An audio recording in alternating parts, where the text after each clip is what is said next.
The dungeon video concept number one. Take one.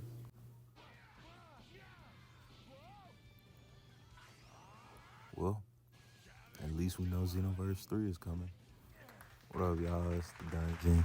Last time we talked about what we saw in the Spark and Reveal trailer, and I got a little caught up in the production process. So the Rivals trailer also dropped, but I think I did a good job covering the bases.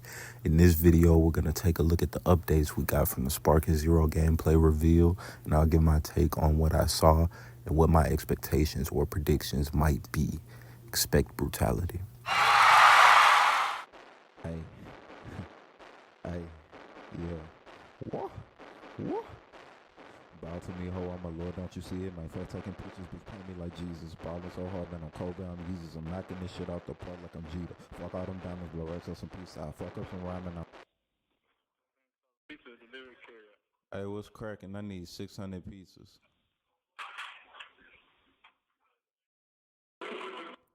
Man, what the bitch?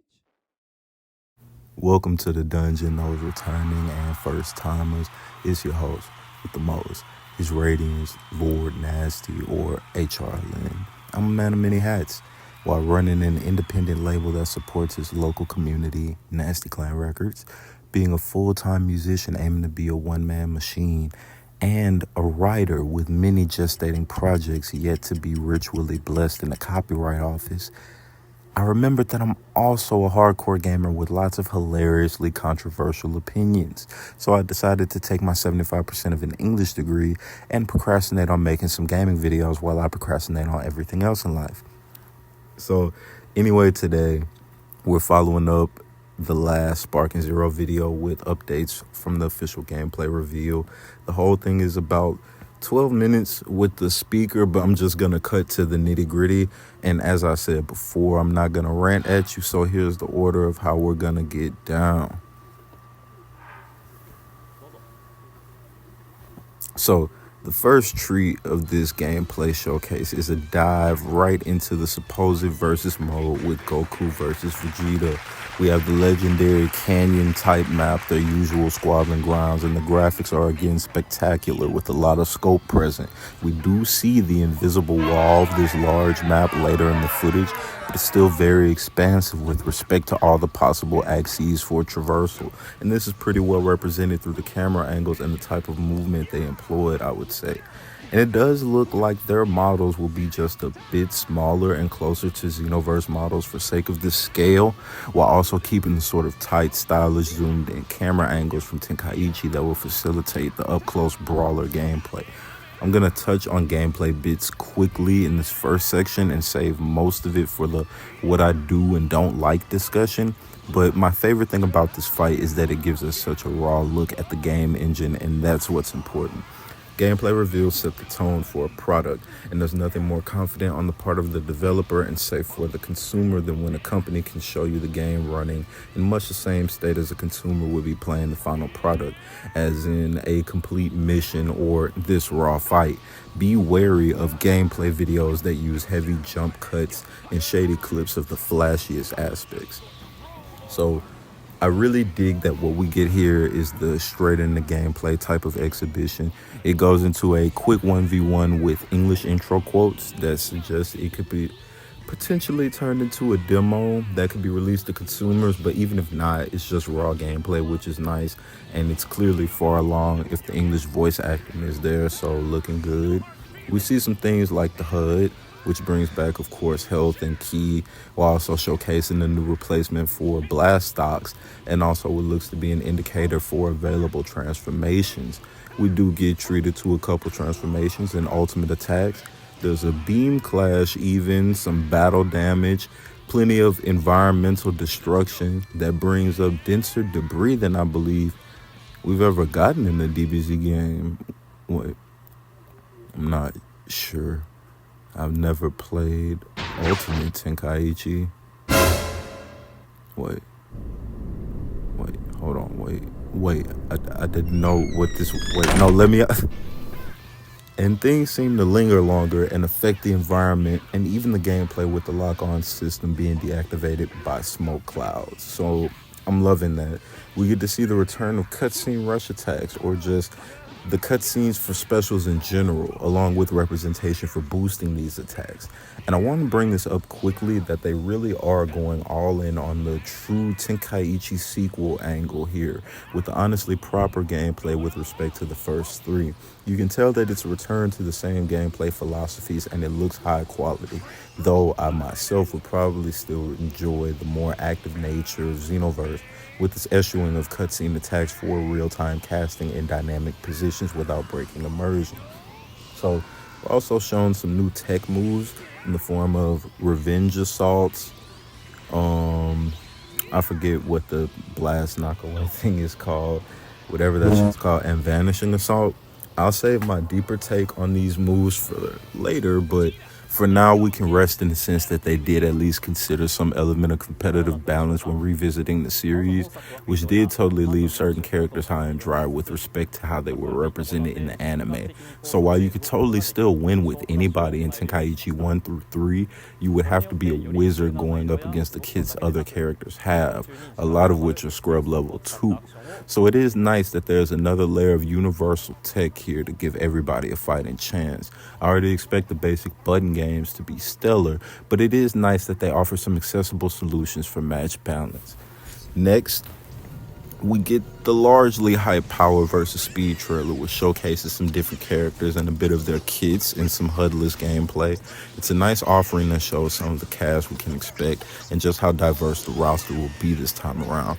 Not too much to say here, but it was definitely a blowout still in the way of character gameplay reveals and even map showcases. What I like. So here's what I like.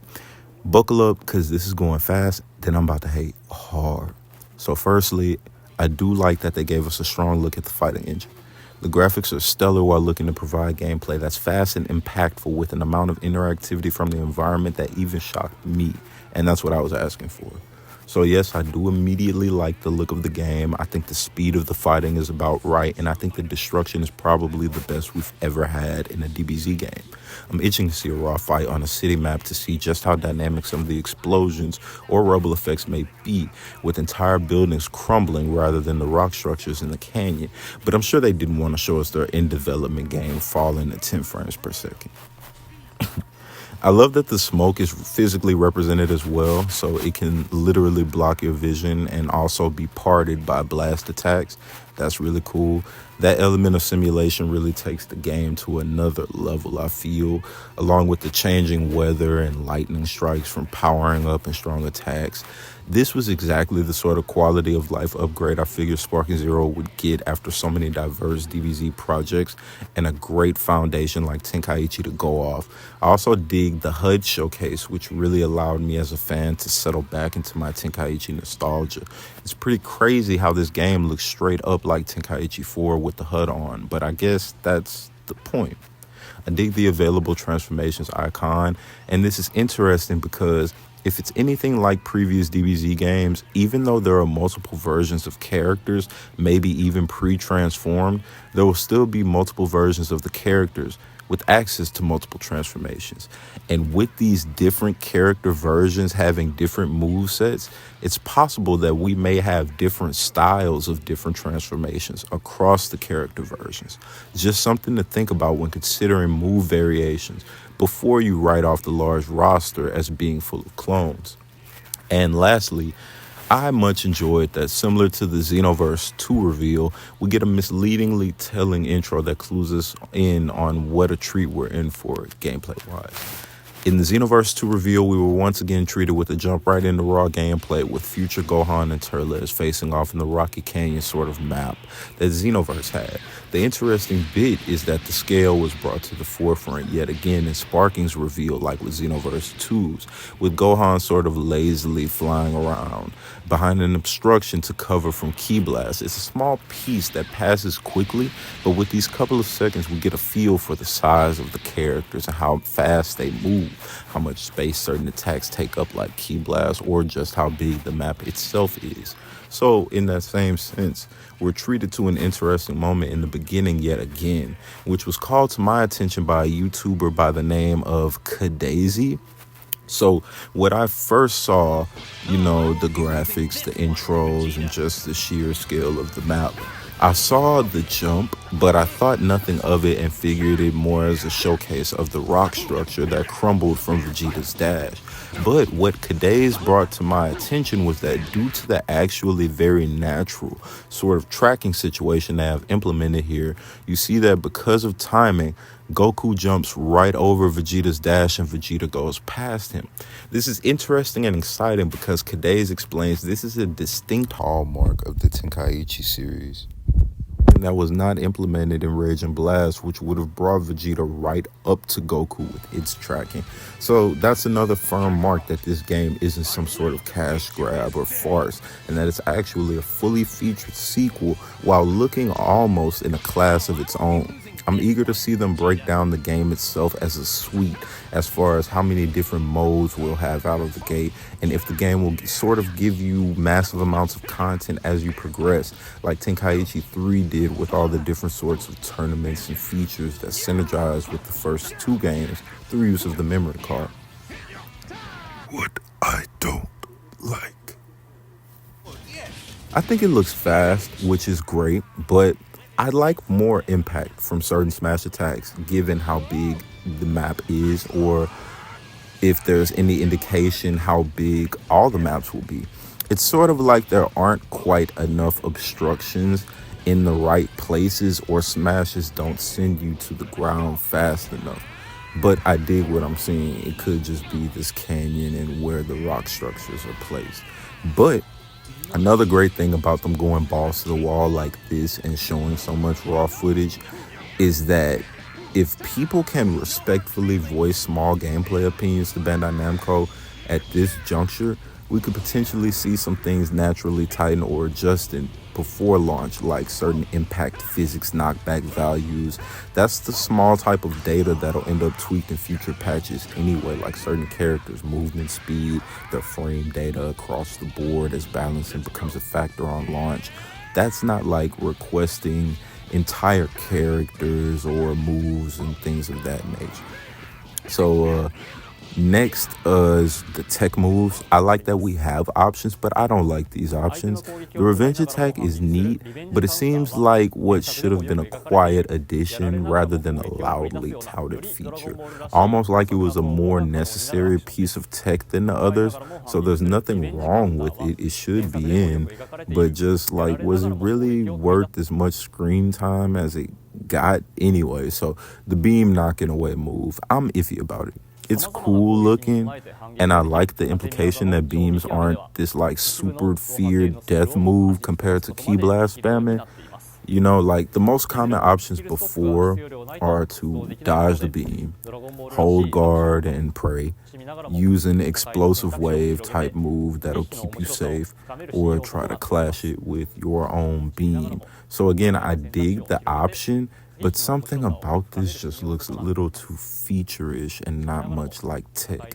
Like, this is the type of thing I would want to be a 1 to 2 frame counter move that sure maybe everybody can do it and you don't have to be in a certain state, but not just, oh, we've been trading a lot of squares and triangles, so I'm just gonna hold R1 and press square when you final flash. Haha, come at me, bro. Like, it's good on paper, but I just can't beat the notion that it'll end up annoying, considering how slow and predictable most beams are anyway, or how easy it really is to build up blast stock without even doing major damage. Like, I also saw that the melee clashes are back, with simultaneous square attacks causing those cool locked-in brawling moments from previous Tenkaichi, where attacks sort of bounce off of each other and cancel out. The busted thing, though, is that this shit does no damage and will give you hella key and blast stock. Anyway, next is the Vanishing Assault, and I don't think this is cool. There are already too many good options for closing space, like the pinball-looking dash from Tenkaichi 3 and Xenoverse, and I really think this is kind of lame and an oversimplification. My bad. An oversimplification of just basic vanishing tactics. I'm hoping that this move is very unsafe to basically any type of counter, a rush attack, any key attacks, a fucking square. I don't care. This shit just looks stupid, and And I hope that they didn't remove a way to just cancel your vanishes and do something like this technique safely just to implement this stupid Sonic Colors looking shit. 0 out of 10 for Vanishing Assault.